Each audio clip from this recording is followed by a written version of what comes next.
Breathing in diesel exhaust fumes is like walking into a fire without a mask. Over time, those toxins lead to cancer. Protect yourself with MagneGrip, the easiest, most reliable exhaust removal system that features a true 100% seal to eliminate diesel exhaust fumes.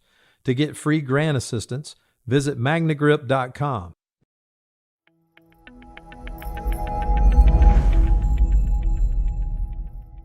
Hey, hi Hey, there. hi I'm there. saying hi to my husband, but hello everybody out there. Let's do an intro. Yeah, well, I'm Dr. Beth Murphy, clinical psychologist in private practice, and a retired firefighter from the city of Bellevue. And I'm sure many of you know my husband, who is also visible, John Murphy. He's a retired deputy fire chief and from Eastside Fire, so different department. We always have to say that.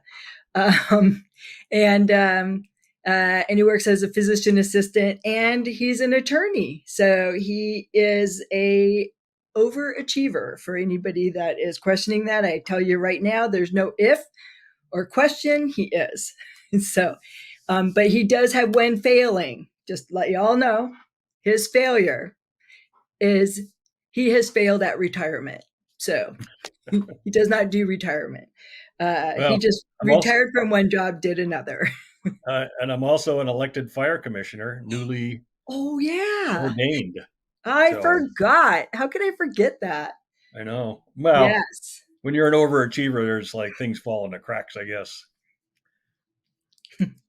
Yeah. And I think some people have like said, "Well, you are too," to me, and I'm like, yeah, I don't know about that. so, so we, as always, finding a topic is it shouldn't be that difficult, I guess. And I think I come across things often in I mean, for me personally, but in talking with my various clients who they've all been firefighters, and I talk to people who are local. I talk to people who are across the country. I've even talked to people who are firefighters in other countries. So I've had these really great, amazing conversations, and I try and pay attention to what I mean in the course of conversation. It's like there are always like complaints and problems and struggles that come up, and I try and pay attention to like what ones keep coming up over and over and over again. I also pay attention to if I'm doing therapy, and it seems like there's like a theme of the week. And I don't know if it's because I direct it that way or it just kind of presents itself. Like the universe is like, hey, here is a bunch of people talking about the same problem. So let's make them all come to you this week. I don't know. But I'm open to any explanation for that. So last night we are talking. My husband, he reminds me Monday. He says, "You have a show this week." I think he started reminding me last week that I had a show the next week, and then Monday he's like, "You have a show Friday." Um, and have you responded to Mark, who is the wonderful editorial magic person behind the scenes? And so I had every intention to email him and to take notes and to be well prepared. So here you go. Here's me explaining all of this to you, and you probably didn't even want to know it. And so we decided last night we were going to talk about something. And most of the time, when my husband suggests a topic to me, I'm like, that's a good topic. I don't think anybody wants to hear that from me as a woman. But it's like then we start talking about it, and then I'm like, ooh, that was good. We should talk about that. We should record our Yeah. conversation. Yeah, I say that. I'm like going, honey, when you ask me a question and I start talking, just hit record. Don't even tell me. I seem to go blank when anything is in front of me that is recording. like whether I'm like, I need to type this out or I should record myself. It just without fail, as soon as I know it's happening, mine goes blank. So that's kind of funny. I'm sure there's a psychological phenomenon for that, and a word that goes with it. I'm just not sure what it is. I mean, I guess it's like a type of stage fright, maybe. Could make up a word. I'm not good at that. You make up a word. No, I do better with my grandkids. Oh yeah, yes. John's great at making up words. You should hear him do a rhyming rap with the grandkids. He like rhymes real words with nonsensical words, and I'm like, not even in my wildest dreams could I do that. So that's one of his hidden talents. Probably early dementias. So anyway, so last night we were talking, and before we came on air, I'm like, well, I think the topic is going to be stories, which I know is really broad. But hopefully I'm going to explain why that fits and why it's important. I mean, stories are important. It used to be that before we started writing things down, we passed on wisdom and traditions and so forth from person to person, generation to generation through stories. And so stories have always been really important. And even when we started writing down our knowledge, we still told stories.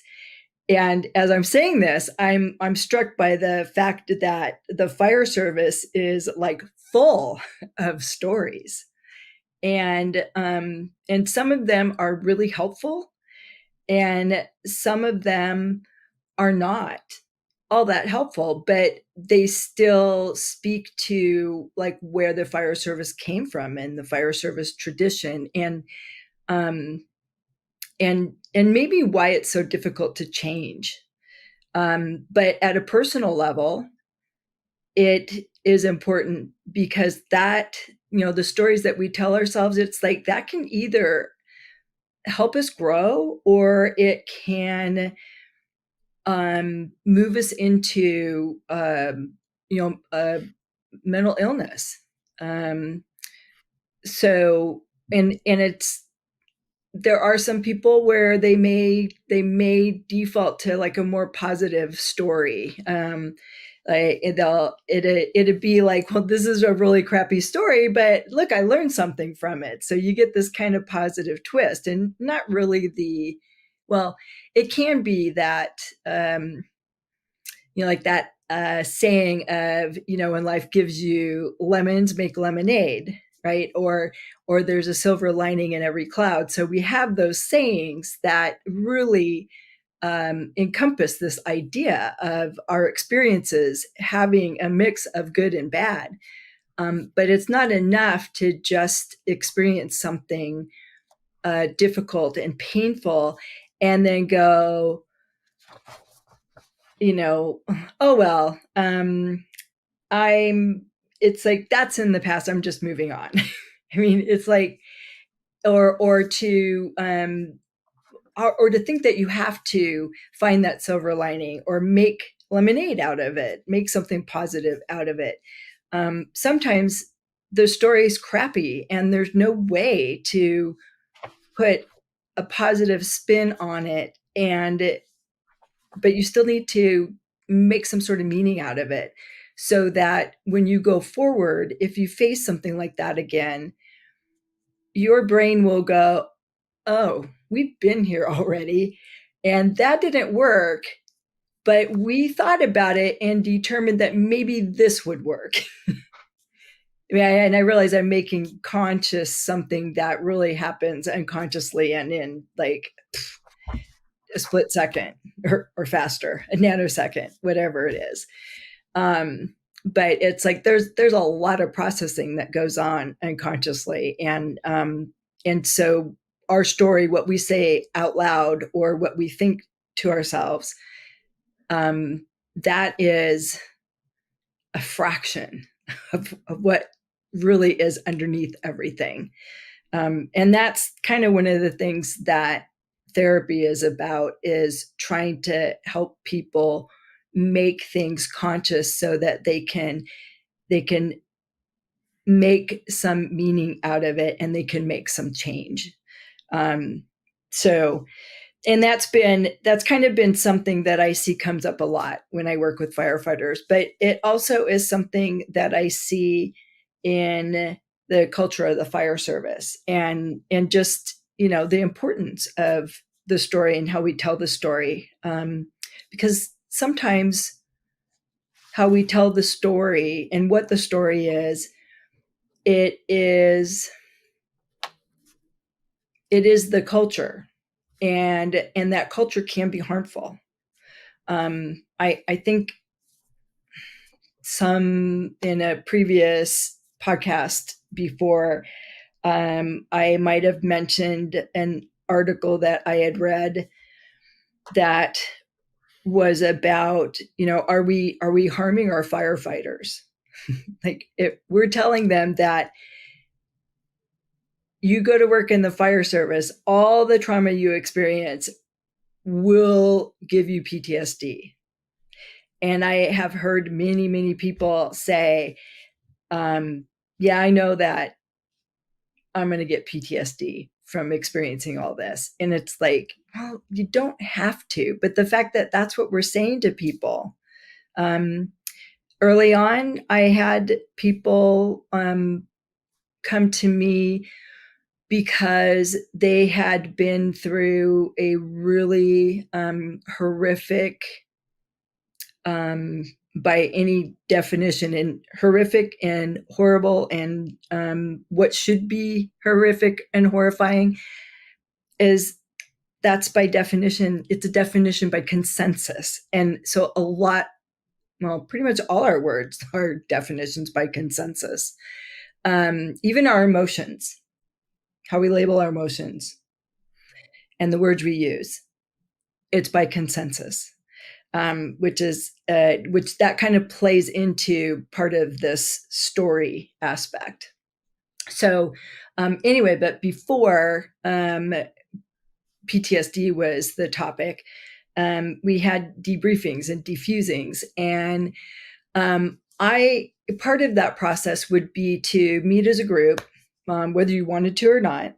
And you're always told, well, you may not want to talk, but maybe, somebody else does, and maybe something you have to offer will help the other person. And, firefighters always want to help the other person. So that was a good hook anyway. But all too often, part of this process is to tell people, well, you will experience blah, blah, blah, blah, blah, blah, blah. And, list off all these things that you'll experience from experiencing this traumatic stress. And the interesting thing is that everybody experiences a reaction after a traumatic stress. It's part of our survival mechanism. It's like part of that fight flight system. So no matter what you think, it's like you're going to have a response. And then that response is going to be labeled somehow. And how it's labeled, again, is decided by consensus of what those certain physiological responses mean. And so after a post-traumatic incident, you're going to experience a lot of the things that are present in PTSD, like the symptoms that make up the disorder. But the thing is it's a reaction. It's an acute stress reaction.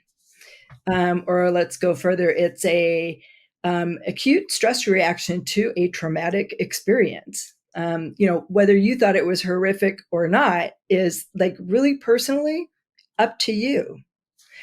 But you can't deny that, like trauma and traumatic. I mean, we have that defined for us. And yes, there is an expansion on that diagnosis or on that definition of trauma.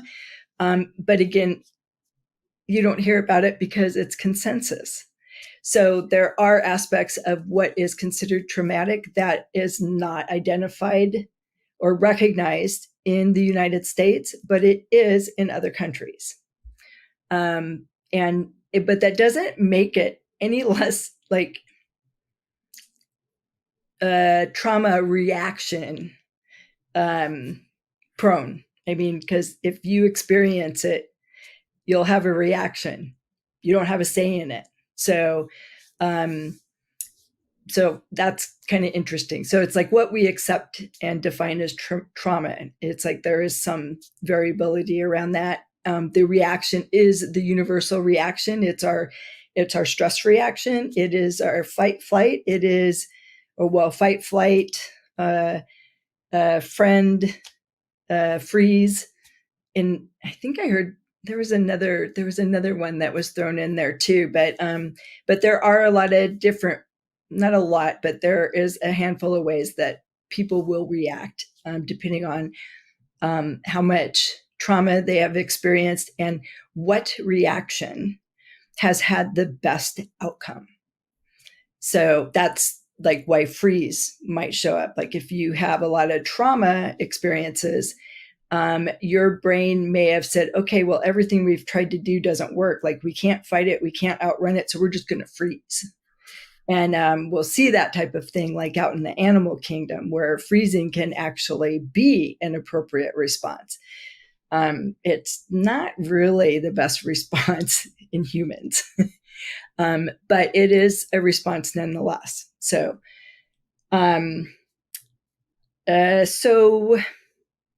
honey, where was I going?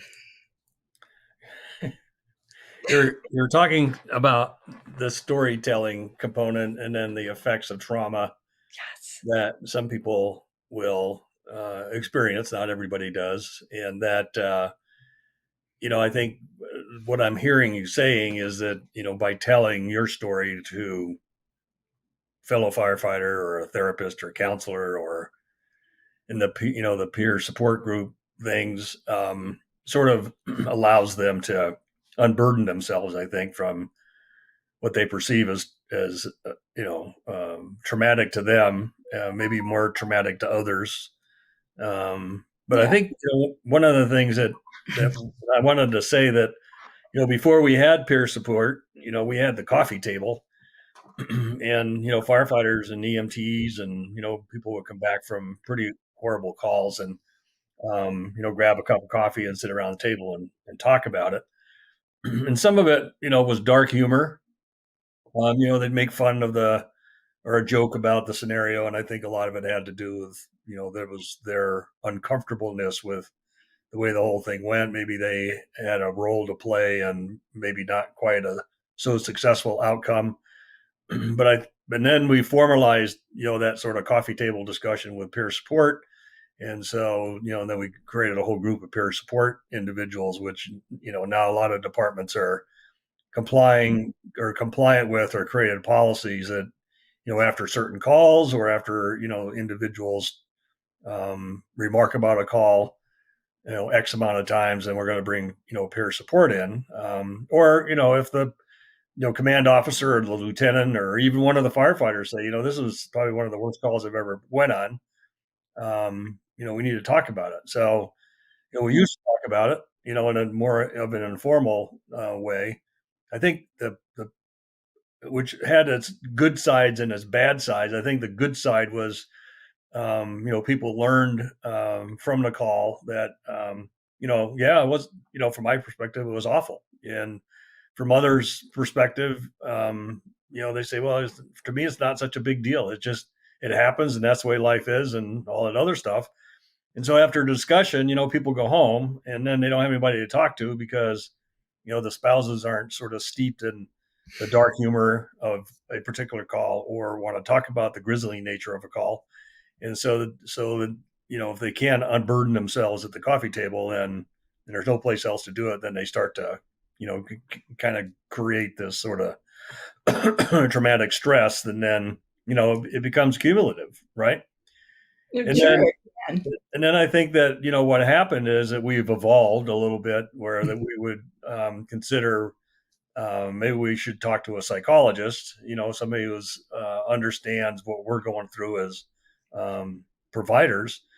and help us through different modalities and therapies and storytelling, that I can talk to somebody who understands what I've been through and maybe has some tools that I don't have that can help me help myself, just sort of live long and prosper and not be unduly burdened by particular calls. And I know that you say, my, as a Vietnam veteran, as an example, I have a few experiences that are in little boxes in my head.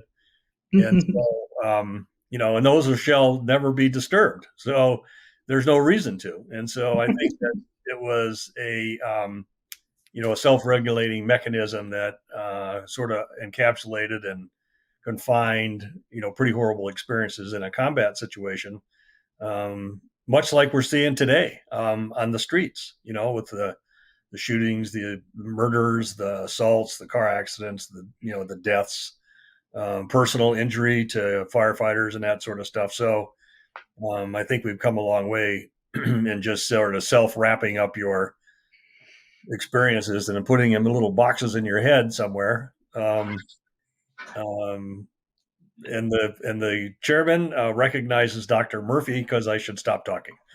I'm like going, I don't really want to interrupt because you're on a roll. So it's like, story. Look at me. Yeah, no, that's, you've listened well. But anyway, that's where you were going. I could take credit for like pretty much all of your psychological knowledge, which is pretty awesome. Right. I channel you once in a while. Yeah. Anyway, but I think like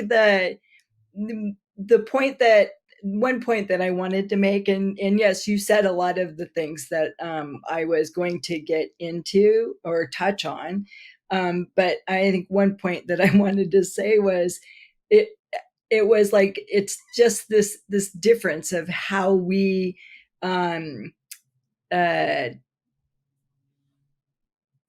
interpret that traumatic stress response, and how harmful it can be if you are telling people, well, okay, you're having this traumatic stress response, which is not even really saying that, oh, this is a normal response. It's like, well, you're going to have this response and you're going to experience, nightmares. You're going to experience maybe a lapse in memory. You're going to experience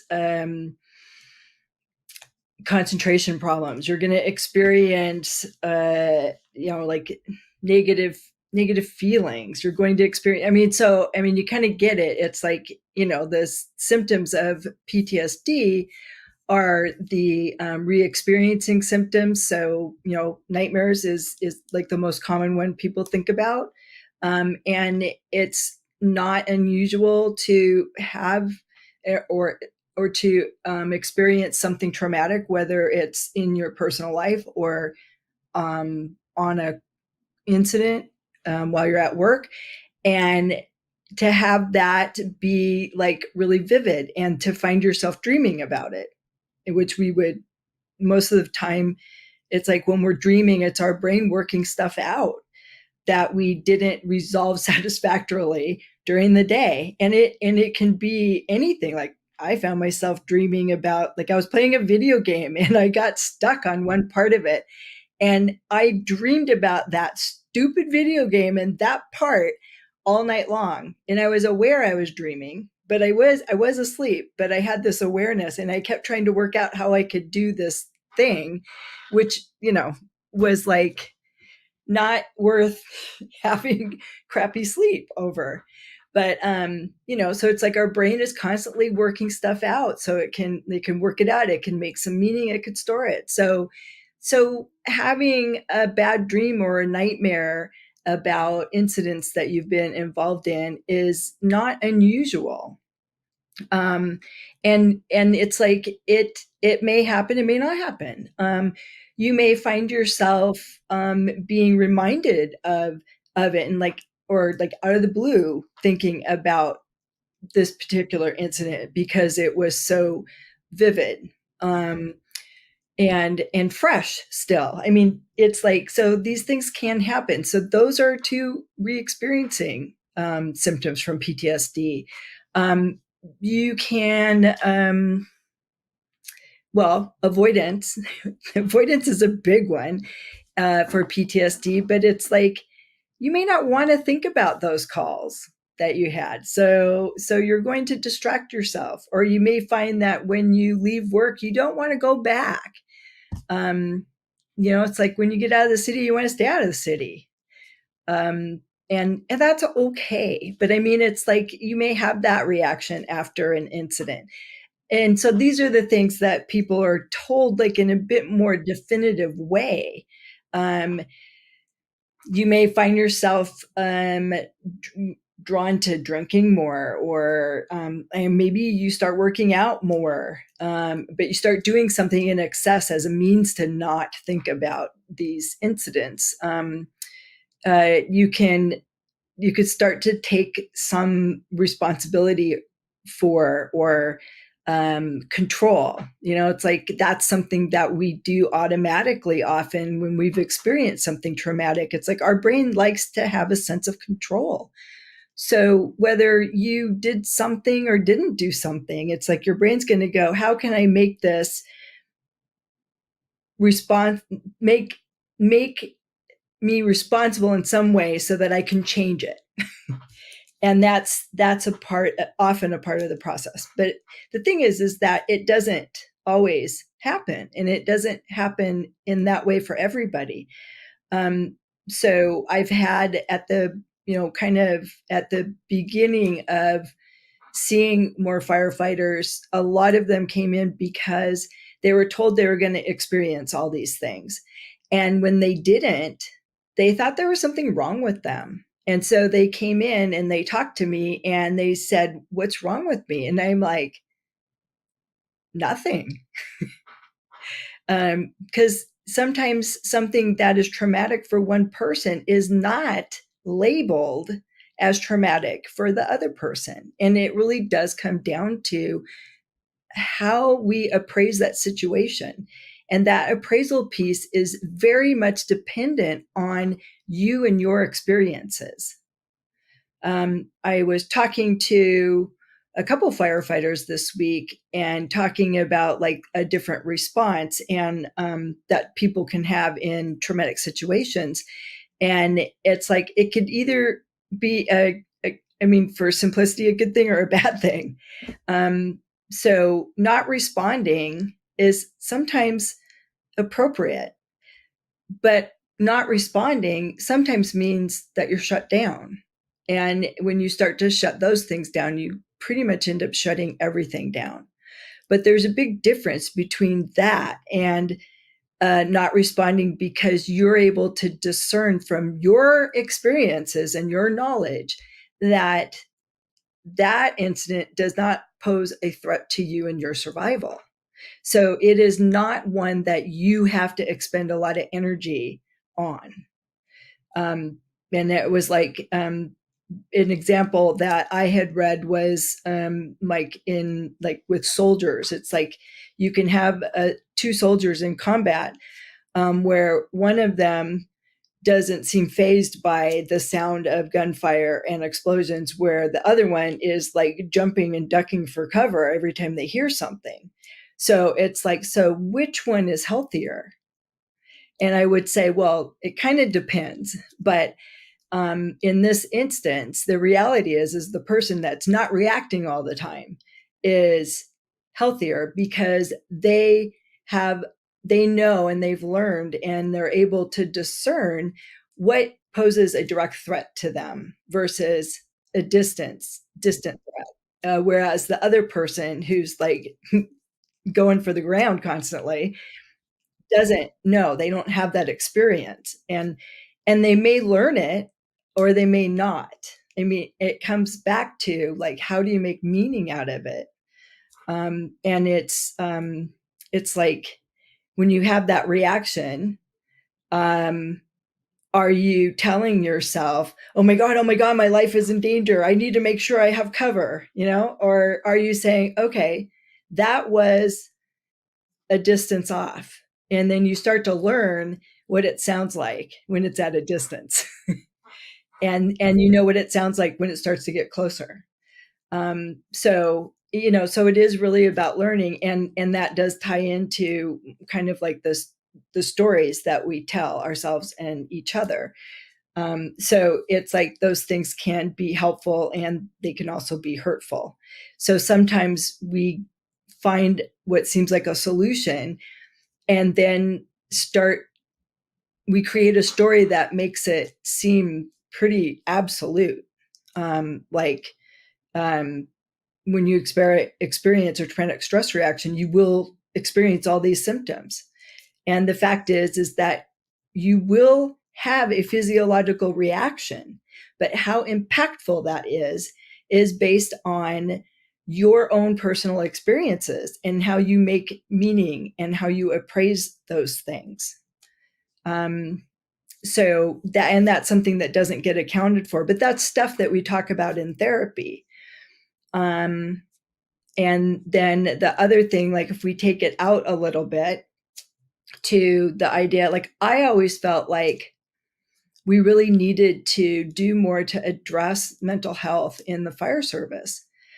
And I thought it was like more than PTSD. I mean, I had to come to terms with the fact that the first thing that really brought the conversation out of the closet was PTSD and suicide.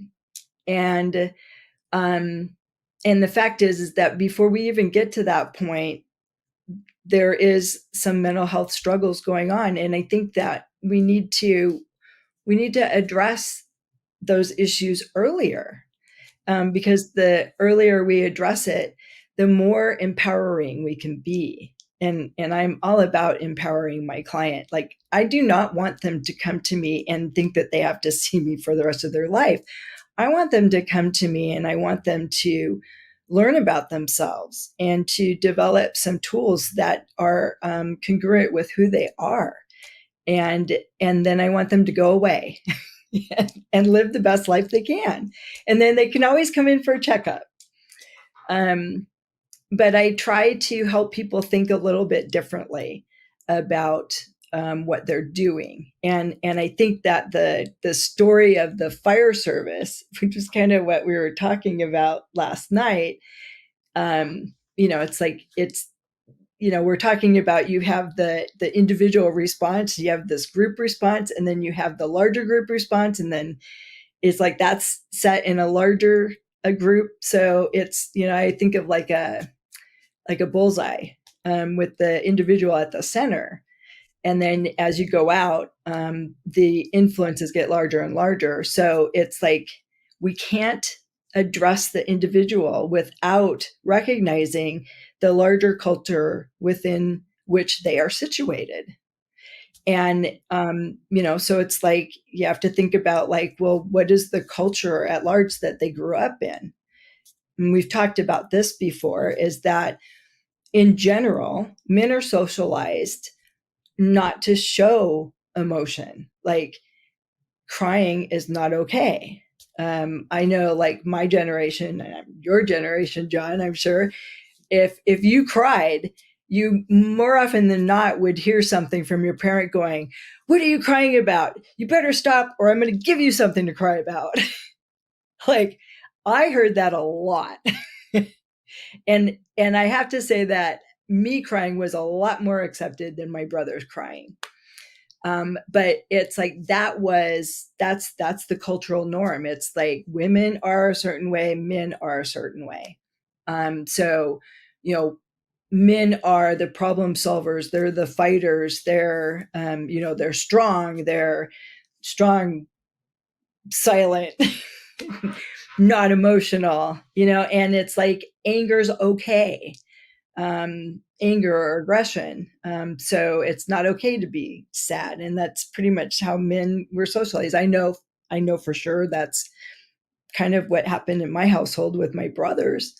And then women are caregivers, they're nurturers, they're softer, they're not supposed to be strong.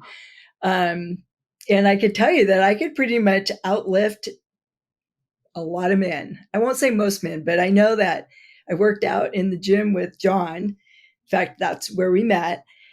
And I worked out so hard that he found he had to work a little harder because his goal was always to stay 10 pounds ahead of me.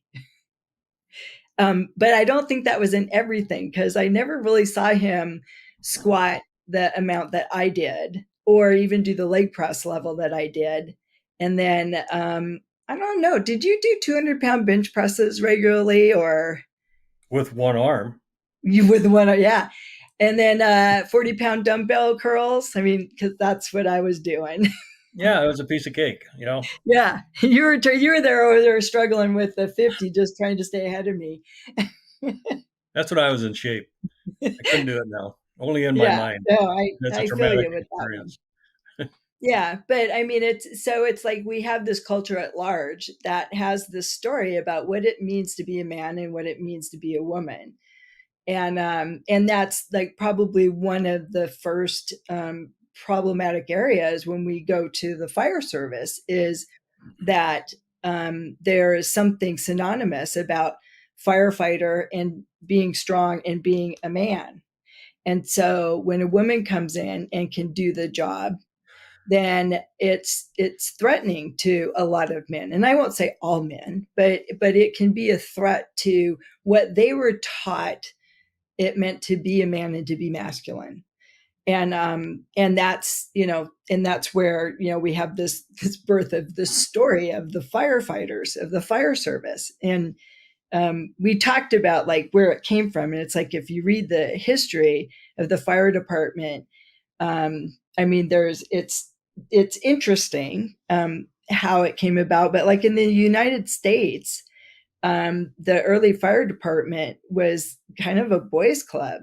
It was like, where men would go, they were volunteers, and they would go, and they would, it was a place where the women didn't go, wives didn't go there. And there would be alcohol and sometimes, girlfriends.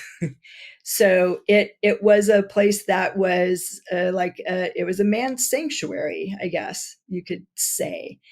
And I think that there's part of that beginning that, some of that it lingers, and it's like you may not you may not agree with that being what it is, but it's kind of like that was the origin story. And so there's like a undercurrent, I guess. And I think that some of that is changing as we move further from that. But there is very much about the fire service that is steeped in tradition and what it used to be. And that it also is story, because traditions, they're now more often than not written down, but they're still very much a story that we tell.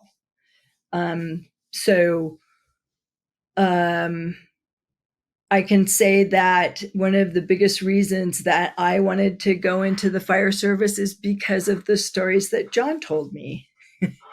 and the camaraderie he talked about, and all the things that they did together.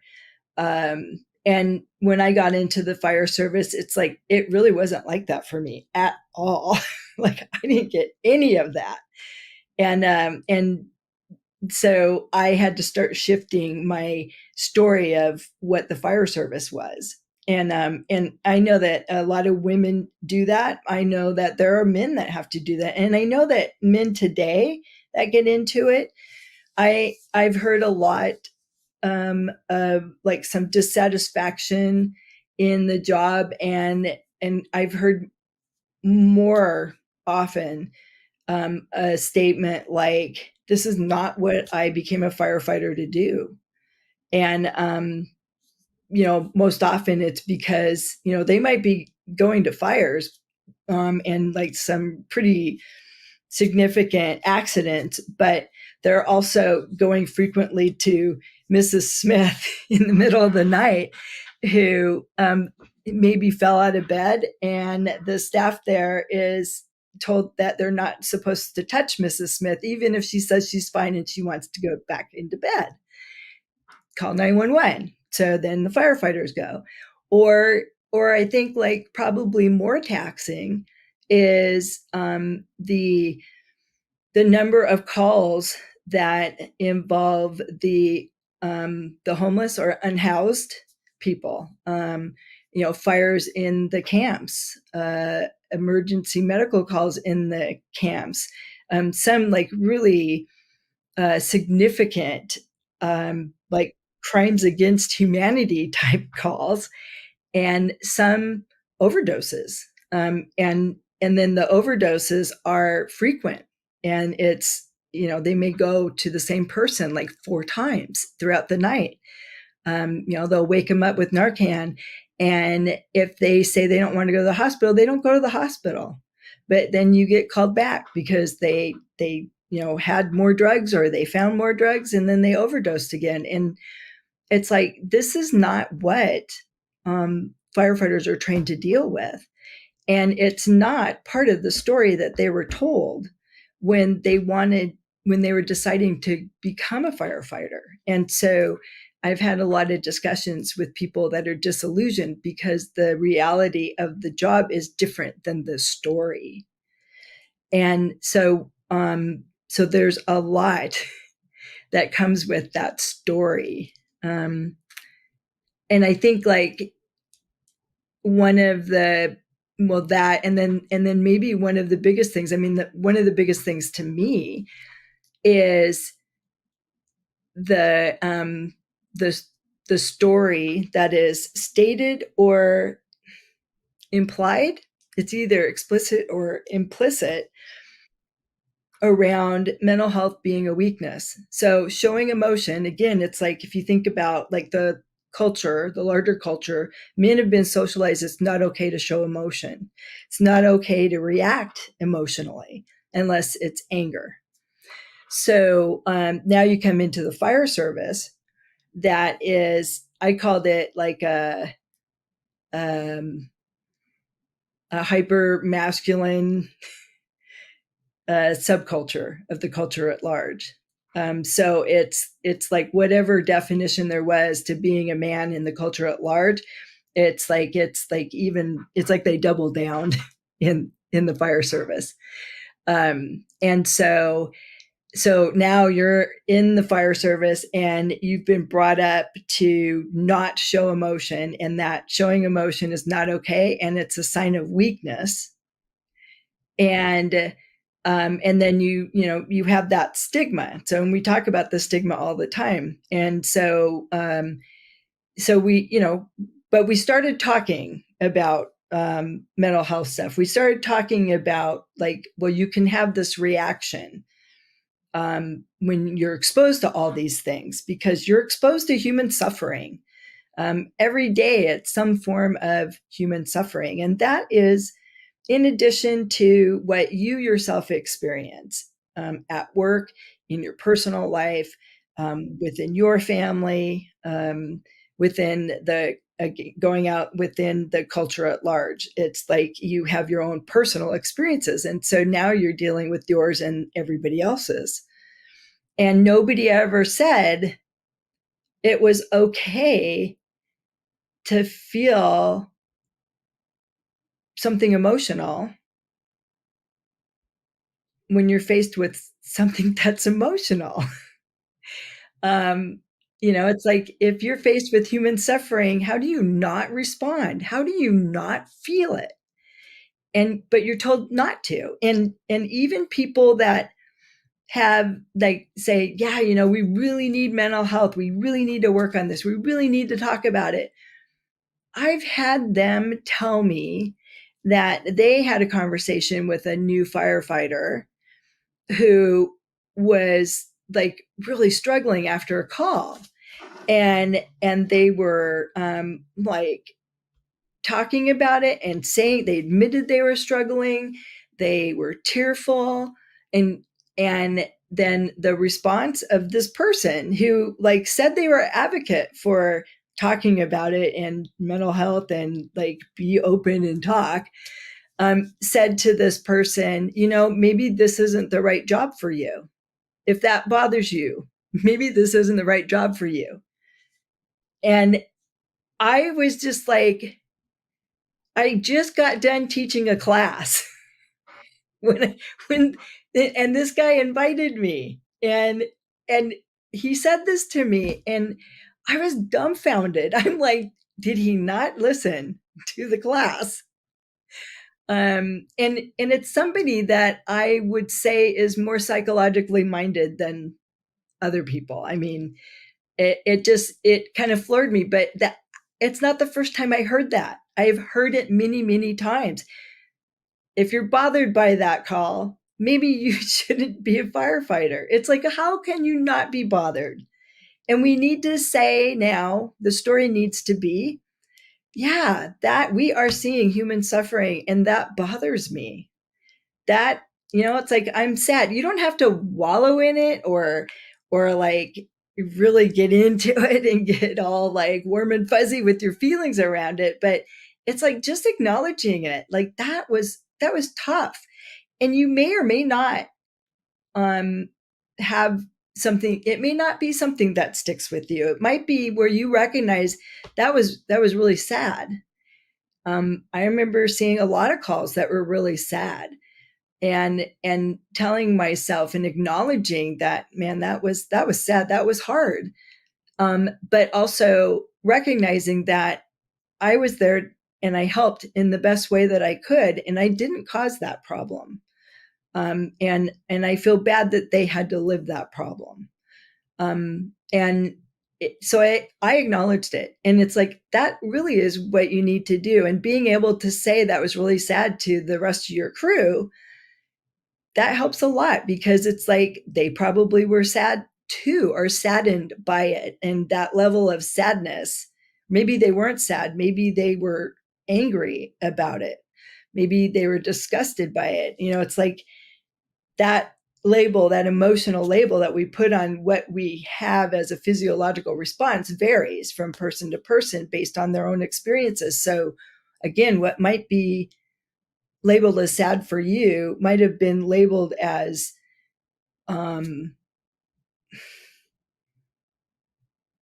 anger or disgust or anything like that. I mean, it's like that label can vary, but being able to talk about it and recognize that there are those different definitions, and not make one not shut down and express it yourself, or even maybe you don't express it, but at least acknowledge it to yourself. But also like be willing to accept other people's definition of that situation, because we have different realities. We might be on the same call, but our perception of it is going to be different. I remember doing couples therapy, and I was listening to the wife and the husband talk, and they are clearly different personalities, clearly had different experiences, and different like willingness to talk and define what they're feeling or whatever. But I'll never forget the time where I'm sitting there and I'm listening, and I'm like, they're telling the same story. They're just telling it like from their standpoint, their perspective. And I said, it's so interesting. I'm listening to your story, and you're both basically saying the same thing. But it's like it's not said in a way that you each hear and recognize as being the same thing. And so really what it comes down to is like there are multiple truths. And the husband thought that was amazing. He was like going, yeah. And the wife, like, I swear if she could kill me with her look, she would have. She was not all that happy with that interpretation. But she did think about it. And so they did come back after that. It did make her think and start to think a little bit differently. And the husband was just really happy to embrace that aspect of like he could have his own truth and it didn't have to be hers. So but that, that is true. It's like we have different realities, and then it's like when we're listening to the stories being told, we need to accept that those stories come from that person's individual experience, and those experiences are different, and so that story will be different, and different doesn't make it wrong. So that's, so that at the individual level, which again, it's like that doesn't happen much in the fire service because there's one way to be strong and take care of business. And so this is something that I've had come up a lot too, is, so in Washington State, PTSD is presumptive, which I think is a good start. And there's difficulties in handling all that in the system, but it's progressing. So, but the fact is that it's like there are a lot of firefighters that have come forward, and maybe that kind of surprised the people within the worker comp system, that they would make this presumptive and they'd get this flood of firefighters with PTSD.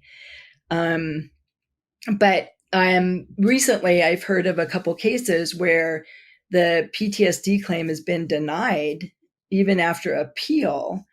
And the biggest reason was because like a few years before, they had been seen for depression and an increase in alcohol use.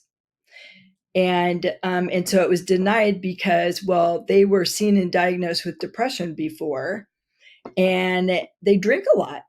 and so alcohol can cause, well, it doesn't really cause depression, but I mean, it's like that is a line of thinking that some professionals have, is like, because it is a depressant. So if you're drinking a lot, you're going to be depressed. But they're ignoring, like, why is that person drinking? And then they're ignoring the fact that this person might have gone to seek help, and it was labeled, diagnosed as major depressive disorder, because the symptoms, that's what it might have sounded like to the professional that was hearing them and made that diagnosis. And then they may not have said some of the key components of what PTSD is. And they may not have said it because it's part of the culture. It's like, it's expected. And that is the story. It's like you're going in to deal with people's trauma. You're going to be exposed to some pretty horrific things. You're going to be exposed to things that you never imagined. And the story says that you're going to experience these things, and it's just part of the job. So because I've been hearing these cases of where it's been denied and they've had these early diagnoses of depression, when I'm talking to them, I'm walking them through their history of their career.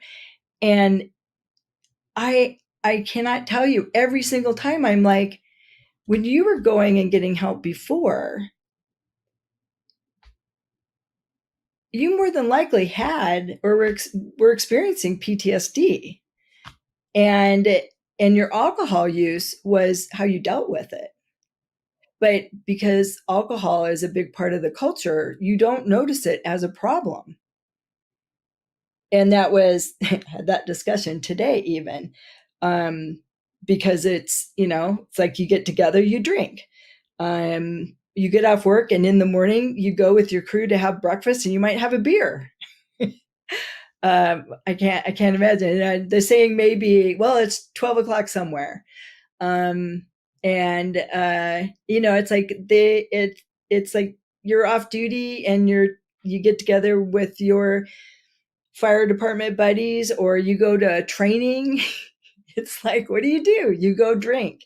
So alcohol is part of the culture. And I have heard many providers ignore that or dismiss that and not take that into account. Like, this person came in to the fire service and they may have been maybe they didn't drink, maybe they were just a social drinker, and they ignore how the fire service culture contributes to that increase in alcohol consumption, but also how it can start becoming more and more prevalent because that is their primary coping.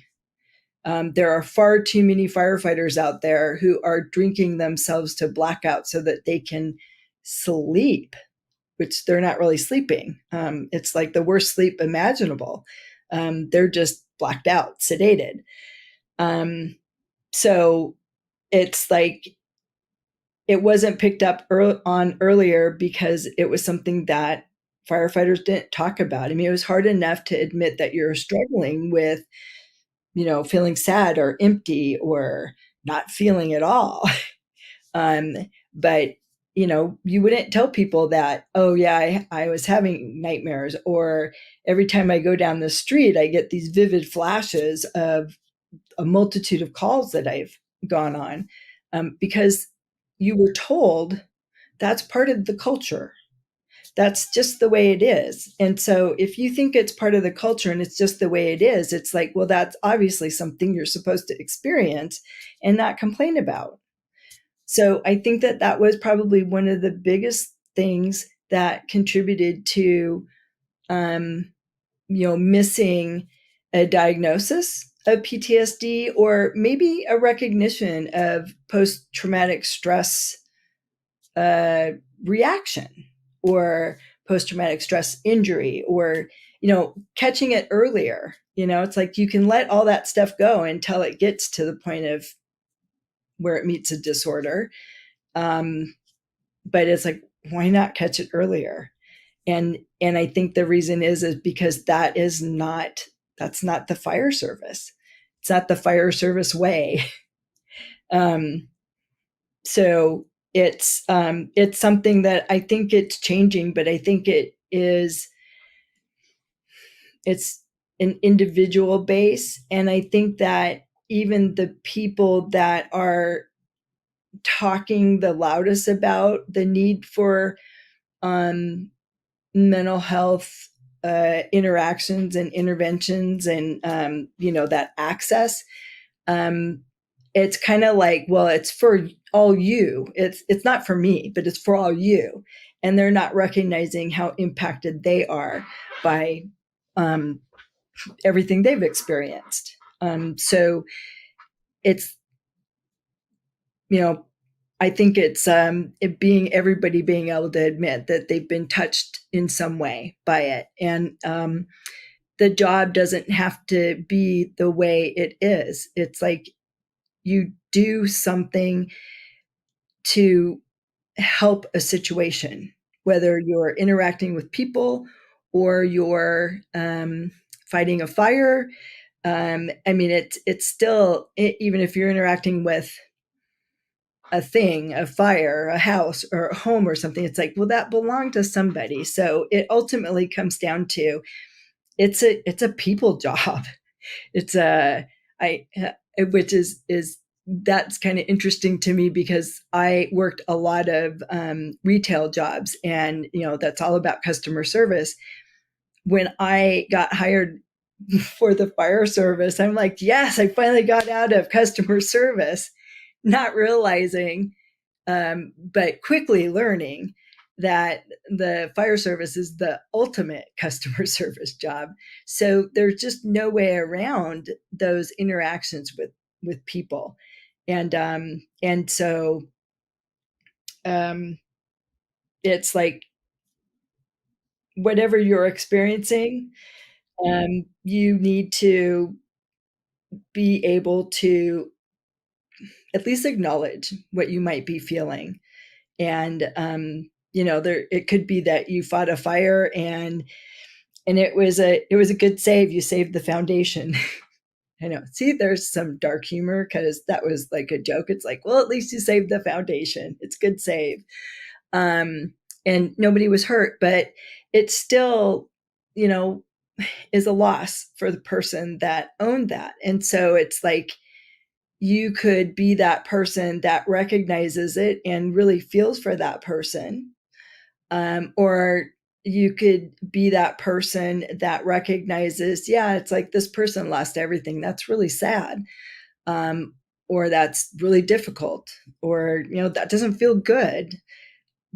And it's that acknowledgement piece is like really all, I won't say it's all you need, but it's acknowledging that there is something there. There is something that is almost always uncomfortable. And whatever you label that as is based in your experience.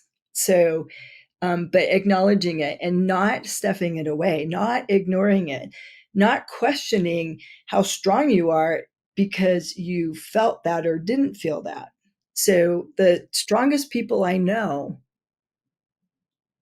feel things.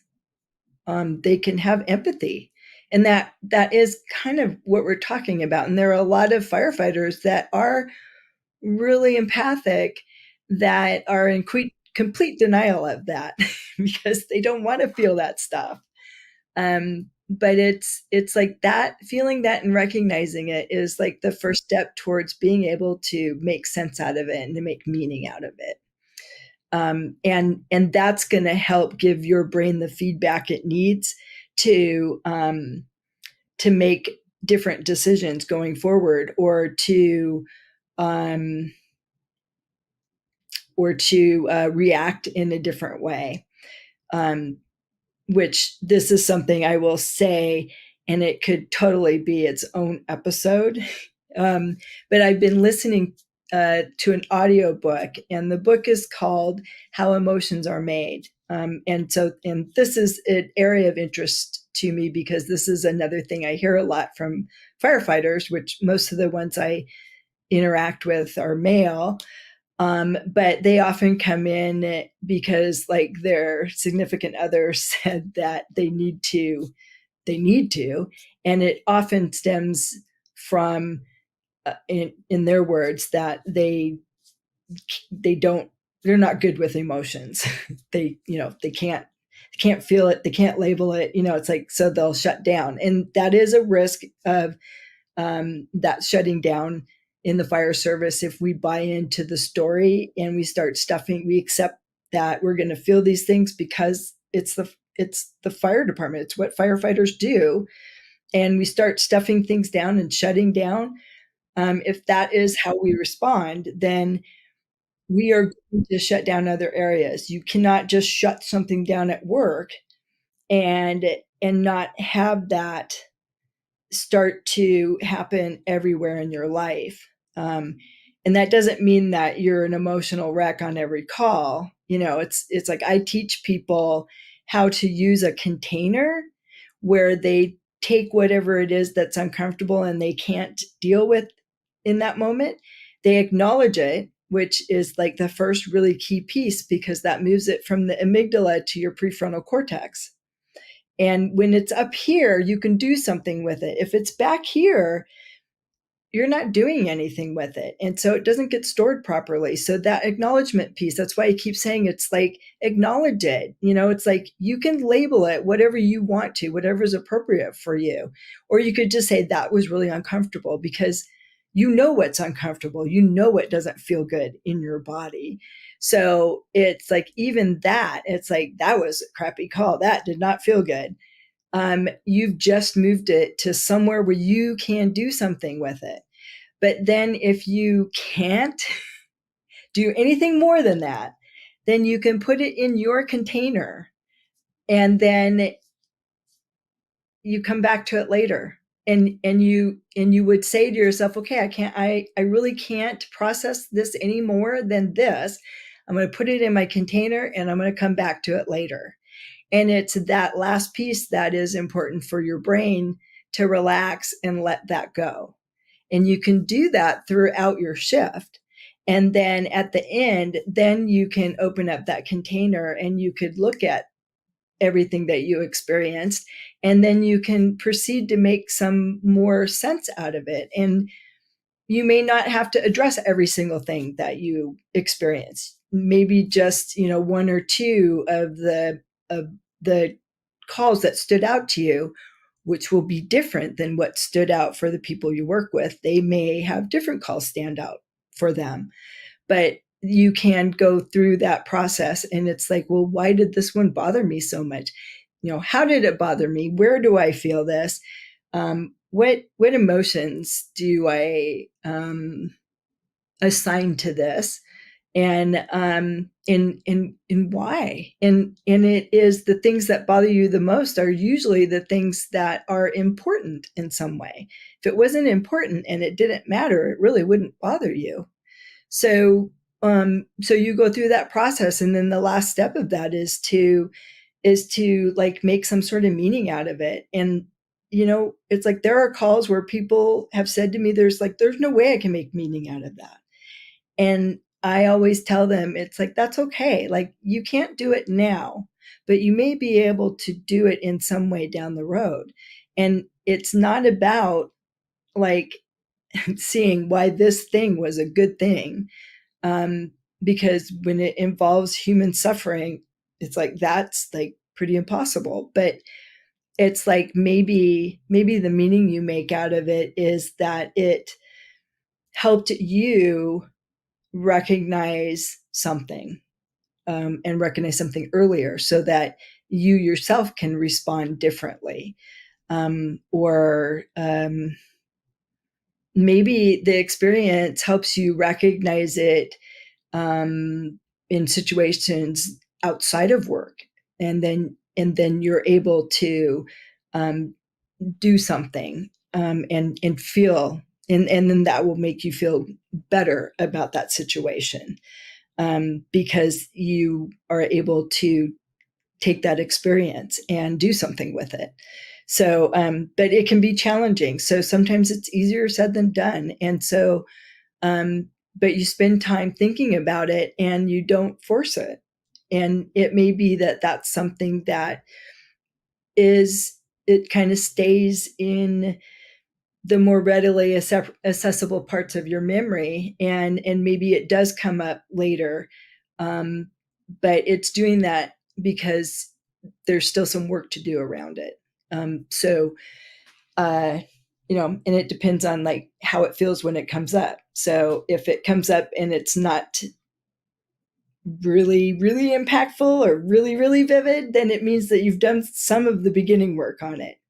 The things that come up and have the biggest impact and are more vivid, it means that you have work to do around it, and you haven't done it yet for some reason. And it may be because you've told yourself a story about it that's not true. So every time a memory comes up, we rewrite it a little bit. It changes. So it's like you just need to be aware of that and recognize that, and just know that what story you tell yourself and the story of the culture at large, that all matters. And you get to choose what the story is and how you tell it and how you tell yourself that story. And it's just being aware of how different people might tell the story differently. So, and then I know that there was, I went off topic because I came back around to finish something. And I lost the other point. So, well, I think it was about emotions, which I said is a whole nother episode. But it's like, basically, this is the thing that, this is like a little tidbit and it's very simplistic, but when we're talking about emotions, the emotions that we tend to assign to different situations and different physiological responses, those are labels that are made by consensus. It's like what we've told is an appropriate emotion. And it also is why, because we do label our emotions from that, it's why some people have they think a mismatch So they may have an emotional response to a situation that is maybe not what would be considered appropriate, except for the fact that it's a label. We put a label on, we have a physiological response. We're in some environment, we have a physiological response, and then we look around that environment for cues as to how we should label that emotion. And it obviously it happens so fast, we don't have this conscious thought process around it. But when it comes to our environment, when there is a stimulus out there, something happens, we have a physiological response. Our brain has already decided what we're going to do. So it has a, I just forgot the term. It already has a response, and you've already started to respond before you start to make sense out of what just happened. And then what you do after that sends feedback to the brain and that whole response system, so that the next time you would have you may have a different response. So it's like this automatic response, and it's like our brain is doing that so fast, and it's doing it in response to an intake of some of the environment and stimulus, and not all of it. And it's obviously you still have incoming information through all your senses, but you've already, like, your brain's already said, well, we're going to respond this way, and then you'll do it. And if it's wrong, then the brain gets feedback and you'll do it differently. And it's like, that's something that I am just starting to learn about. Everything I thought I knew about emotions is kind of being rewritten. So it's not like all of it is thrown out, but some of it is. And this is something that, multiple researchers from different schools of thought are coming together again, and they're saying, wow, this is pretty amazing. This is different than what we thought. So there's like some truth in some of the previous studies that have been done on emotions, but there's a lot that has been overturned. And so it is interesting when I have so many people come to me and say, I don't know how to feel about this. I don't know my emotions. I'm not in touch with my emotions. And now that I've been reading this book and reading some of the research, I'm like, well, that's okay. It's like, is it uncomfortable or comfortable? I mean, it really does come down to that. If it's uncomfortable, that means you got to do something with it. And even if you don't know what to label it, it's fine. And it doesn't mean you can't label your emotions. It's just know when something is uncomfortable. That is probably one of the areas where we can have some truth, is like in how our body responds to the environment we're in. Because our brain will lie to us, and it's not always helpful when it does. So, and if you ever decide to sit and breathe and just notice yourself in that moment, and you start noticing all the thoughts that you're having, because you will have a lot as soon as you sit down and you're like, I'm going to meditate. And because most people think meditation is clearing your mind, you'll sit down and immediately notice how many thoughts you have, and then you're going to think, I can't do this. Well, it's like, probably one of the most powerful meditations is mindful meditation. And in that moment, you are sitting in that moment, and you are aware of your thoughts. And you try not to follow any one thought. And if you do, it's fine. Just come back to your breath. Just breathe normal. And just notice. And you will notice how many thoughts you have. And you will notice how many of those thoughts aren't really true or helpful or relevant.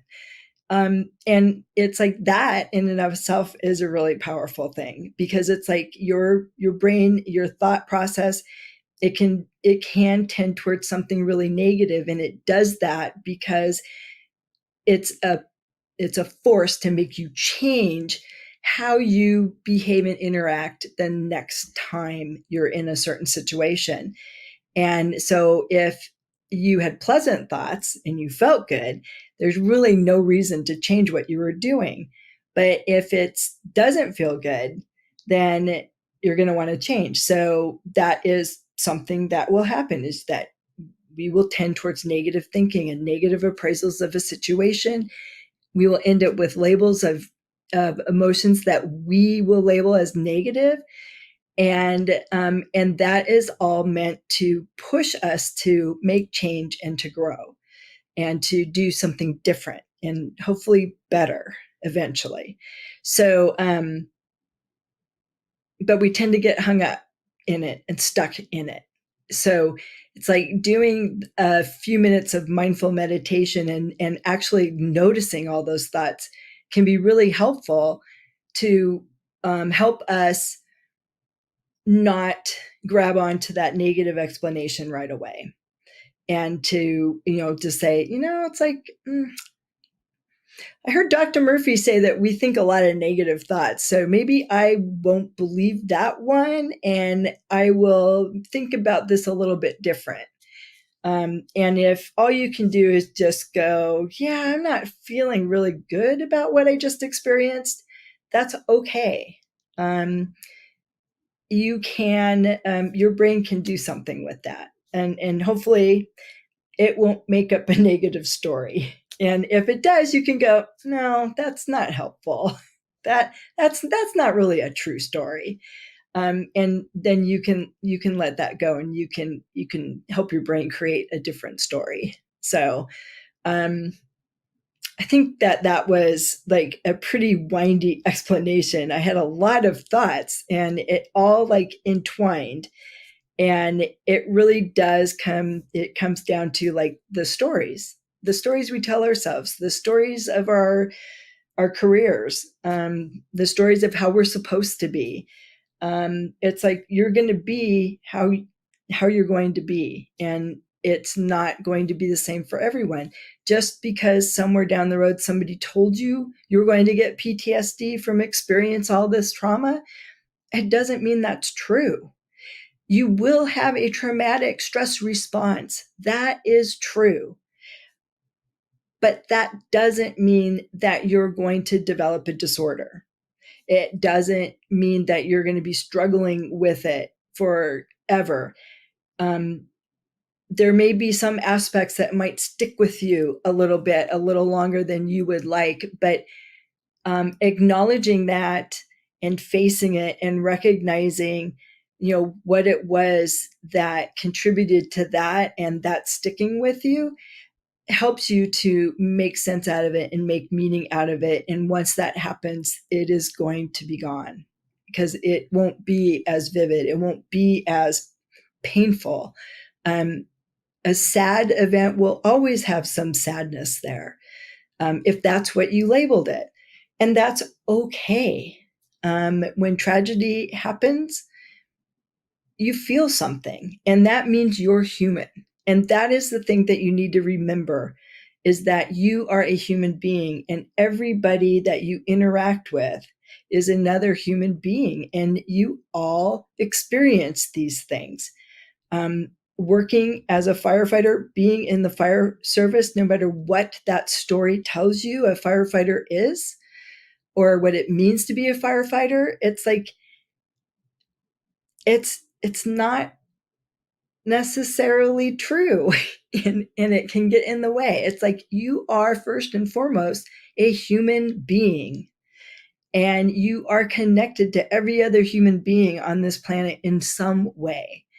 And if you remember that, that's going to go a long way for keeping you healthy on the job, mentally for sure, and hopefully physically.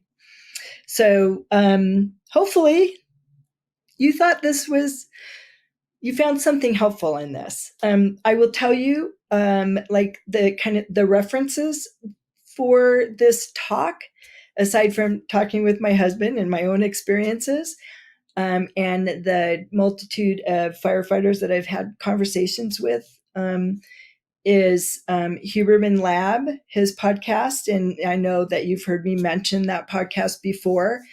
That he's a great source for like current research, and then it kind of points you to other experts. And then the book How Emotions Are Made, that was written by Dr. Lisa Feldman Barrett. Lisa Feldman Barrett, or Lisa Barrett Feldman. I don't remember now which was which.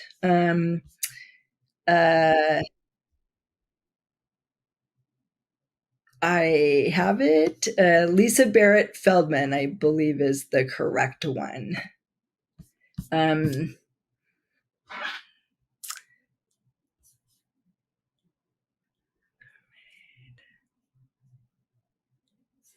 Oh, that's funny. That has like a different, that is not who that was. Okay, that's funny. I want to get that right, because I really think like if you're interested in any of this stuff, you might be interested in checking out her book. And I may have just told you the wrong one. How Emotions Are Made. It is Lisa Feldman Barrett. So yes, Lisa Feldman Barrett. So, and this is all based on current research about emotions, and it has proved to be, from her perspective, what she says is quite surprising. And she's done this work with a lot of other experts in the field around emotion who had different theories around it, and they're finding that they have all gotten at least some of it wrong. So I think it's really pretty amazing. So her book is pretty straightforward. I think you don't have to have any type of science background. I think she's pretty relatable in how she talks about it, and it might help you think about like how you feel going forward. So that is like like one of the other main resources. And then I do a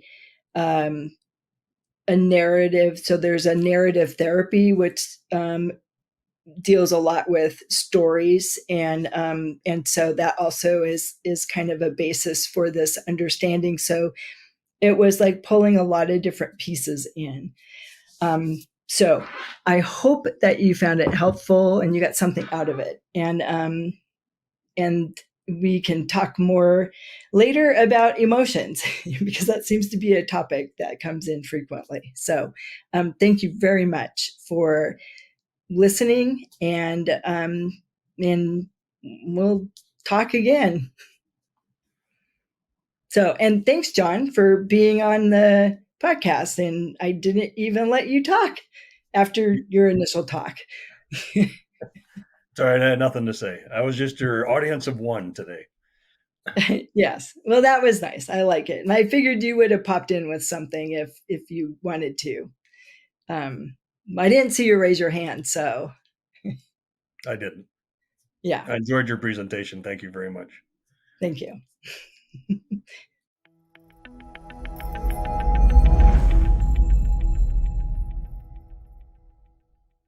Breathing in diesel exhaust fumes is like walking into a fire without a mask. Over time, those toxins lead to cancer. Protect yourself with MagneGrip, the easiest, most reliable exhaust removal system that features a true 100% seal to eliminate diesel exhaust fumes. To get free grant assistance, visit MagneGrip.com.